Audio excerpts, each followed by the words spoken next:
Coverage ન્યૂઝમાં આપનું સ્વાગત છે। સ્માર્ટ મીટરને લઈને ઠેર ઠેર વિરોધ થઈ રહ્યો છે, ત્યારે હવે કોંગ્રેસ પણ આ મુદ્દે આગળ આવી છે।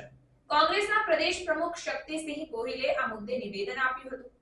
શું કહ્યું છે તેમણે સાંભળો। લોકશાહીમાં આખરે લોકોનો અવાજ સાંભળવો જોઈએ, જનમતને સન્માન કરવું જોઈએ। ભાજપને મતો મળે છે અને કેટલાક અંધભક્તો એમના અહંકારને વધારે ચડાવે છે કે પેટ્રોલ 500 થશે તોય અમારે મોદી જોઈએ। આ અંધભક્તોના કારણે ભાજપનો અહંકાર ઓર આસમાને ગયો છે।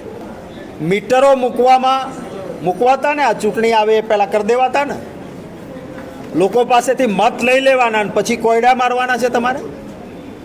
એડવાન્સ પૈસા શું કામ ભરે લોકો? પ્રીપેડ મીટર શા માટે? અને પ્રીપેડ મીટર મૂકો એટલે એના પર જીએસટી લાગે, એ એડવાન્સ ભરવો પડે। ક્યાંય કોઈ કાયદો આની પરમિટ નથી કરતો કે હું ખર્ચ કરું નહીં એ પહેલાં ટેક્સ ભરું।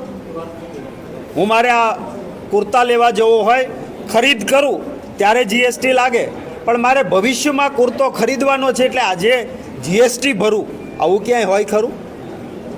આ સ્માર્ટ મીટરોના નામે લૂંટ ચલાવવી છે, કારણ કે અદાણી પાસેથી મોંઘા ભાવે વીજળી લેવાની છે।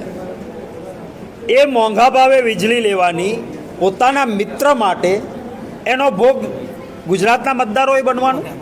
હવે એક સરકાર એમ કહે છે કે આ તો ગ્રાહકોના હિતમાં છે।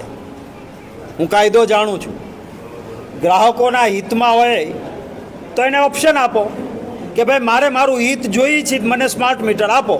મને લાગે છે કે મારું હિત નથી, મારે જૂનું મીટર છે એ બરાબર છે, આપો ને ઓપ્શન। તો આ સ્માર્ટ મીટરના નામે પણ જે પ્રકારની પ્રવૃત્તિ ભારતીય जनता पार्टी करे છે એ ગુજરાતીઓ ઉપર अन्याय છે। अन्य खबरों के लिए चैनल को सब्सक्राइब कीजिए। खबरों का नोटिफिकेशन पाने के लिए बेल आइकॉन को जरूर दबाएं।